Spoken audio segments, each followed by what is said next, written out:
how to find the community messages notifications settings on VK on Android or iOS phone. First, open VK,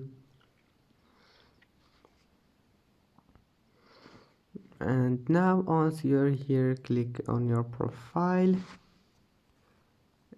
Click this hub icon and then click these three lines and then click settings, and now click here this one, notifications, and now click community messages, and that's it.